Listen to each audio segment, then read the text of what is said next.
So I've been here since Monday, and I've learned to say Yasu, which I guess is the most important thing to when you start a talk. My name is Soledad Penades, but given that we're in Greece, I translated the this is the application of my Greek studies. I did study classic Greek, so it's not useful at all, but I can have fun with alphabets. So I will tweet the slides in Twitter, so you don't need to worry about links or anything. So just in case someone gets dizzy, I want to warn you, there are going to be moving images and sounds. There might be flashes, hopefully not, but sometimes webcams do weird things. I saw someone getting out of a conference hall about to vomit once because of this. So just in case you're epileptic or something like that, you should know that this might be triggering your epilepsy. So please go out right now. And so now that we have, I've warned you, I'm going to talk to you about creating and manipulating streams, but what kind of streams? It's not the Ghostbusters streams, and it's also not Node.js streams, and it's also not future JavaScript streams. We're going to talk about media streams, which is a new object that this new and upcoming API is bringing to the browser. So how do I get a stream? What kind of streams are you talking about, Solid? So the kind of streams I'm talking about is the kind of streams that you get with getUserMedia. And just in case you don't know about getUserMedia or you haven't been like in this planet for the last 5 years, I'm going to show you how getUserMedia works. So you would say navigator.media devices, getUserMedia, and say I want the audio and the video, and then you get a stream when the promise is fulfilled. So that eventually ends in something like this. So it's like audio and video. And you get this thing straight from the webcam, which is cool, I guess. But it's not like super cool. This is kind of boring, actually. Like we've seen this thing so many times already, and it's like old news. I'm pretty sure you didn't come here for the old news. You came here for the cool and exciting. So what's new and cool? Media recorder is the new and cool thing that we need to learn about. So with this, I call a new instance of media recorder using a stream that I got from the webcam. And then when the data is available, I would just get a blob, and I can create a video. And as you could see, it just recorded me. With these, I call a new instance of media recorder. With so, in other words, I just encoded video and audio in the browser natively, and I didn't use a plugin, or didn't send it to the browser, to the server, or anything. So someone described this as mic drop, because I could just leave the room now and say, like, you can do this thing. OK. So this is really huge. In the past, if you wanted to do video in the browser, you had to use Flash, or you had to send the native uncompressed frames to the server, and that's hugely expensive. Like this, it's expensive in terms of bandwidth, and it's expensive in terms of time, and you know that users want to have fun, and if you don't give fun to users, they're going to close the tab or the app or whatever it is and just leave.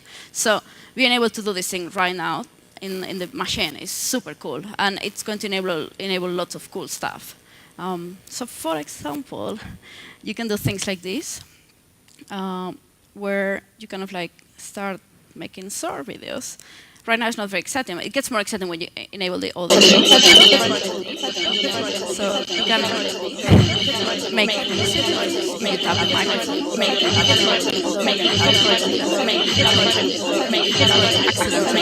so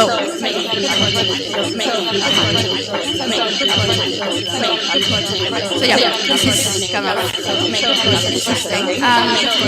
The other cool thing is that not only is creative, but also by doing things with repetition, you kind of like unearth bugs in browsers. So when I was doing this previous example, I found like 3 or 4 things that didn't work properly in browsers. So by experimenting with these kind of things, you kind of like break the limits of the platform, which is really cool. Because, you know, like browsers were not thought initially to enable video and audio. They were just basically document viewers. So these kind of new applications need like people that do things in an unconventional way. So that's where creative people come in. So yeah. And as I said, let me just mute this. The media recorder it's like this new object, and it just takes streams, but it doesn't really care what the stream comes from. So it can come from getUserMedia, but there are other ways that you can get streams. And a stream, in this case, is just a collection of video and audio. So for example, you could use the getUserMedia feature where you can get video from the screen, which is really cool. For example, I can share my screen, and this is again in the browser.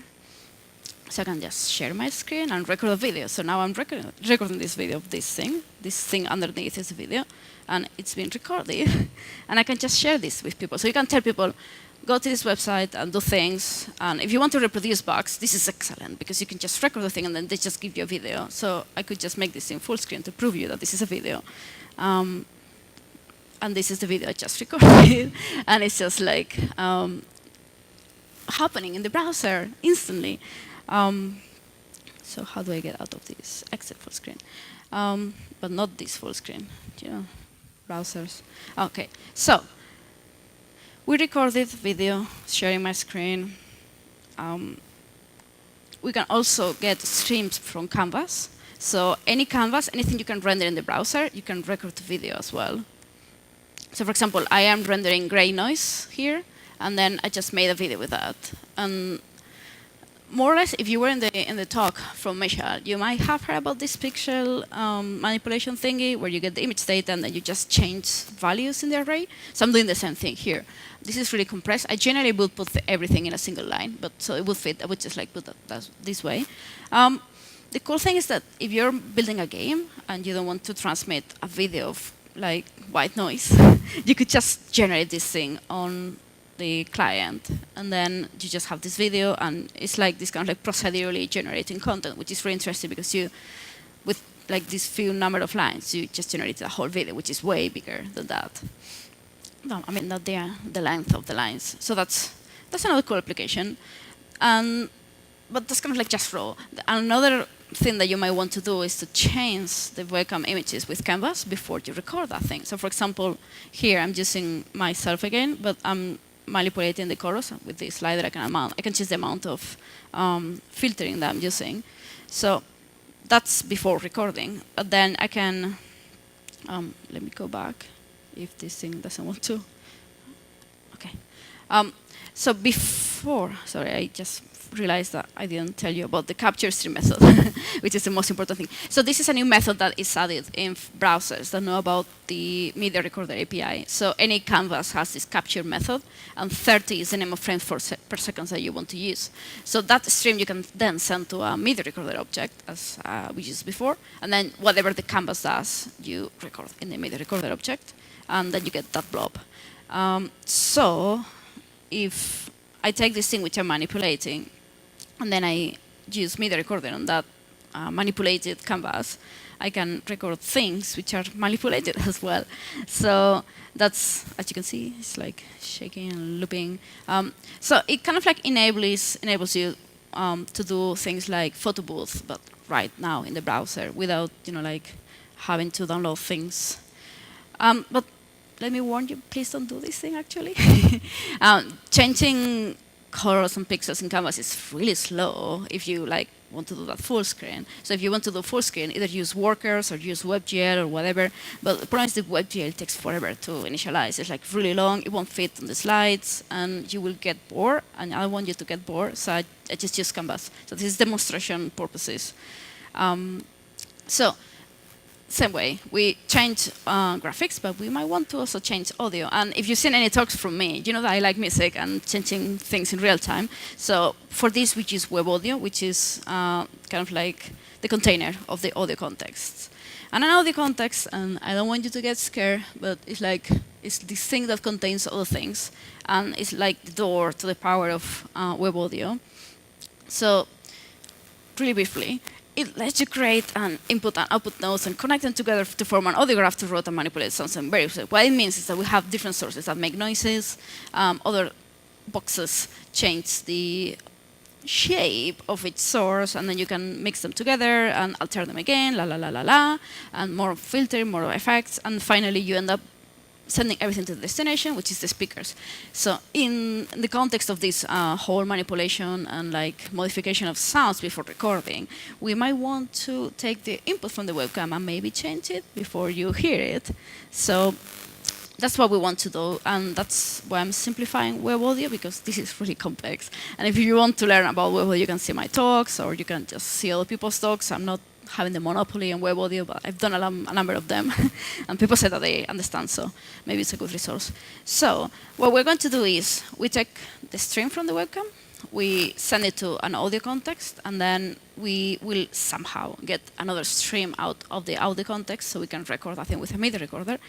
But we're going to just start with a stream to an audio context, and then manipulate the sound. So if we have the stream from the webcam, because we initialized the thing before, we create the audio context, and we create a media stream source, so we can take the stream from the webcam, and then we connect it to this make flanger thingy. This is something that I made that takes sound and makes it different. It's kind of like one of those boxes that guitarists use. So I take this stream source, convert it into an input node, and connect it to the input of the flanger. It's kind of like, I connect this thing, and then the output I connect to the destination, so we can get some output, because otherwise it's super silly to do all this thing. I think you should be listening to some kind of effect. You can not really maybe listen to the difference here, but if you listen to that in... Let's do a thing. Hi, this should be filter. Can you hear the difference? Well, you can see some kind of difference. You see cuts out. Okay, and now that we did this thing. So it's filtering. If you listen to this only, you can see that it's filtering. So suppose we have this kind of manipulation thing going on, and then we add this stream. So the output of this manipulation we connect to this media recorder somehow. And the way of doing this thing is by getting media stream destination. So you have the source and you also have the destination. Names of methods in web audio are really long, but they are also very clear. Like, you know what you're doing. You're creating a media stream destination. So what it is... So you have the source and you also have the destination. Getting media stream destinations. So I just recorded something that was filtered.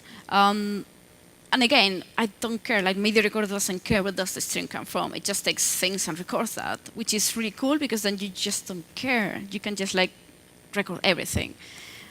So we know how to do this thing, but we just know how to do things individually. We know how to do graphics, and we know how to do video, but sorry, and how to do audio, but we don't know how to do everything together.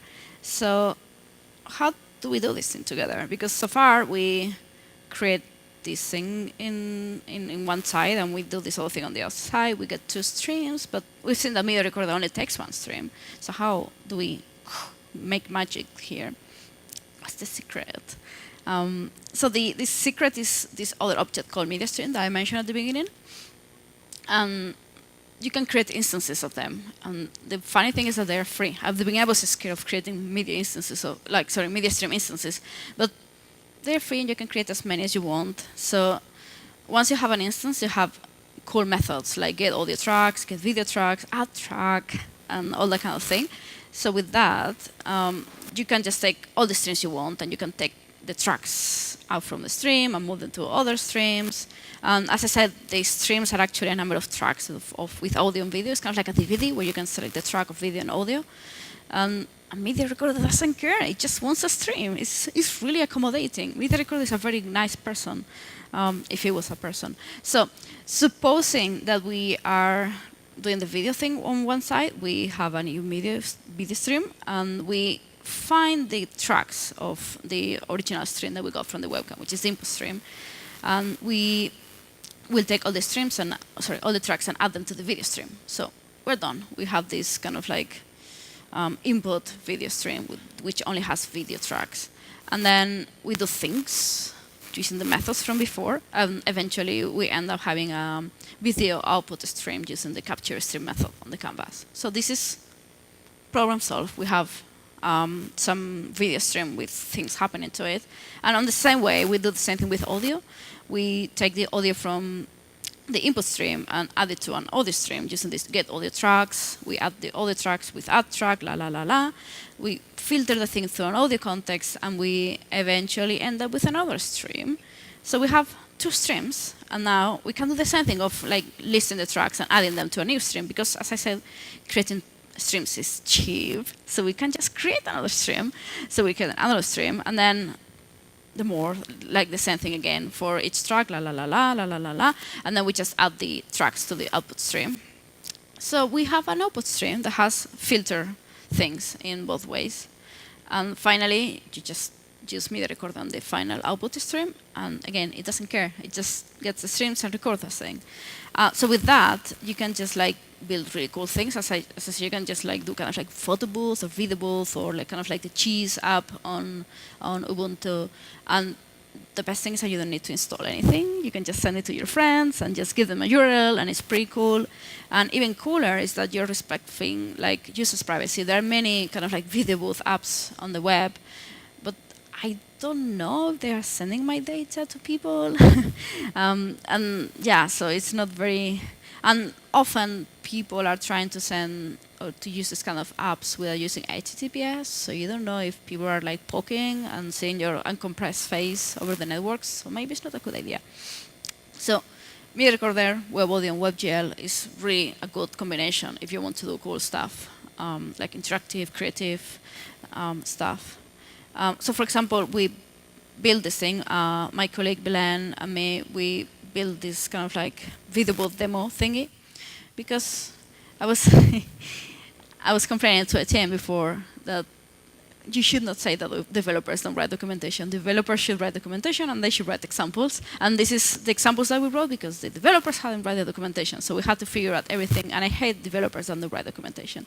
I don't have anything against Etienne, but please write documentation. So this is the documentation that we wrote, and it's a demo app that hopefully, okay, there we go. So it lets me change effects. Let me turn the microphone off again, so you can.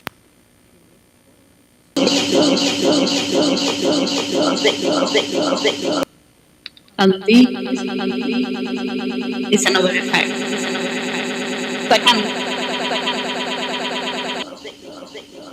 Hey.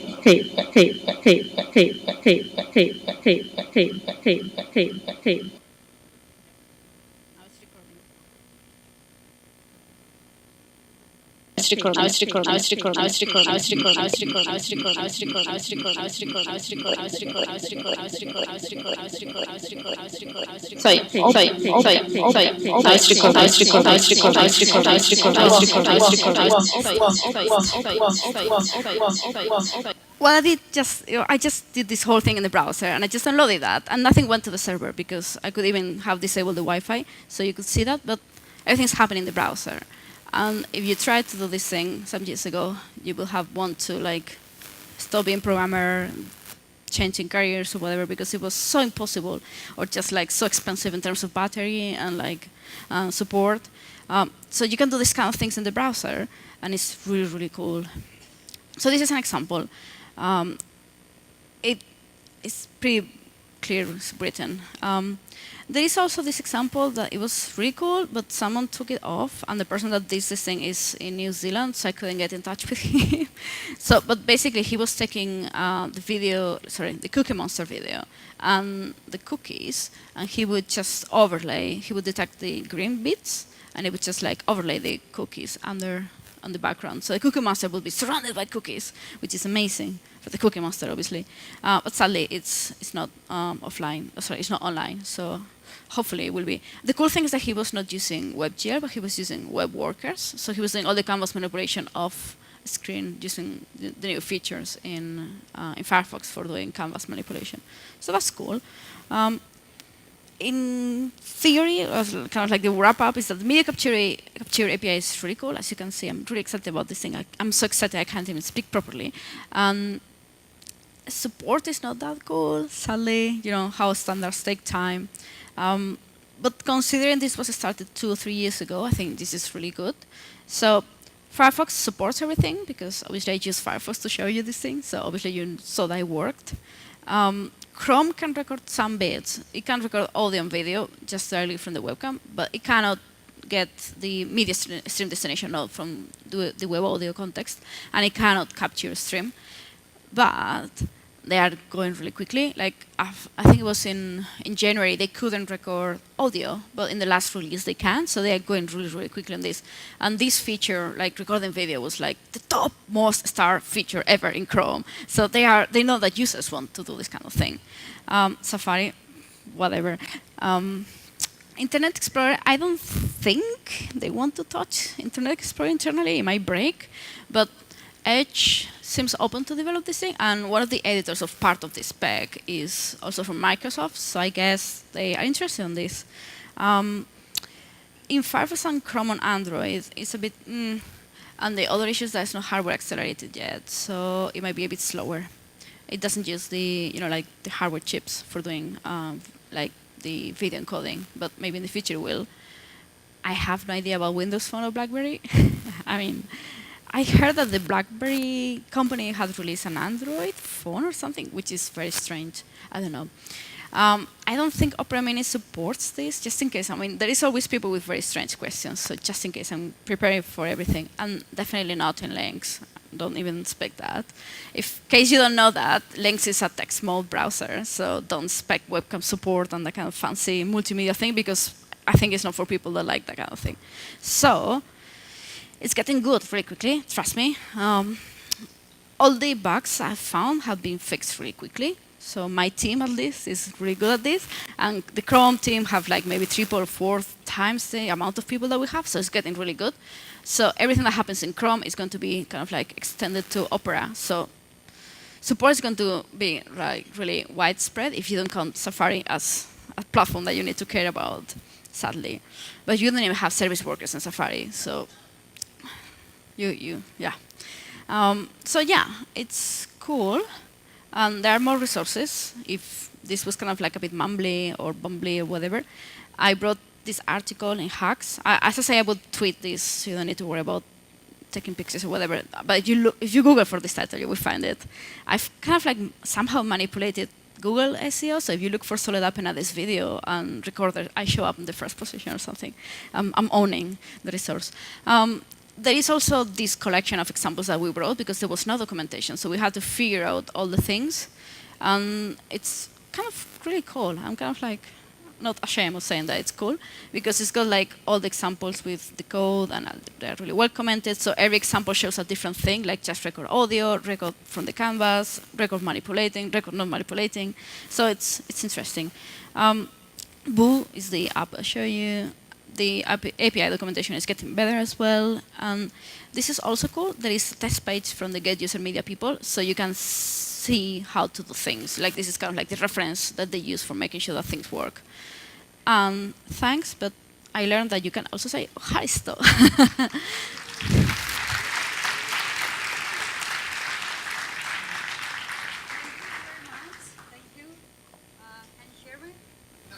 No?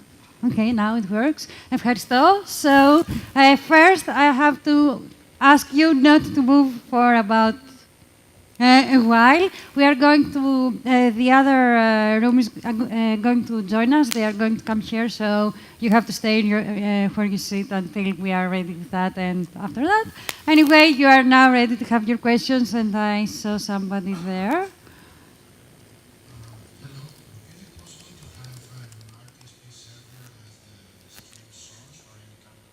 Can you repeat the thing? Because I was like typing this before I forgot to.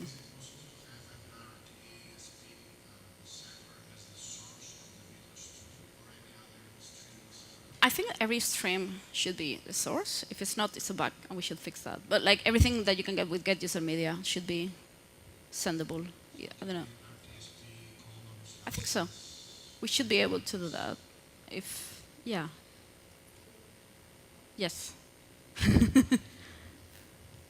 Anyone else?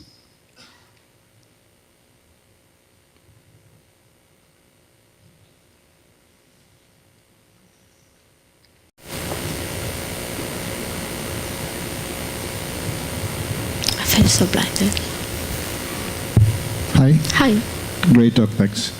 So, is this API somehow related with the WebRTC API? It is, in the sense that you use streams that they use, but it's complementary. It's like, like divide and conquer. Every API does a different thing. So the good thing is that you can use them all together, but it's not directly related. It is, but it's not. I don't think that answers your questions. It's a different API. The getUserMedia is the WebRTC side of things, but they use the objects. So, yeah. The thing is, many people that work on getUserMedia and WebRTC are working on this thing as well, because it's related and it's sub-related, like it's all this video encoding bits and everything. The other thing I know is that parts of the encoding side are used, like parts of the encoding pipeline that you use for WebRTC are also used here. So we're sharing code, and it should be produce the same results. So that's why they are working on the same thing. Okay, any last question? Anything you would like to state or say? Or okay, that's great. So thank you so much, Soledad.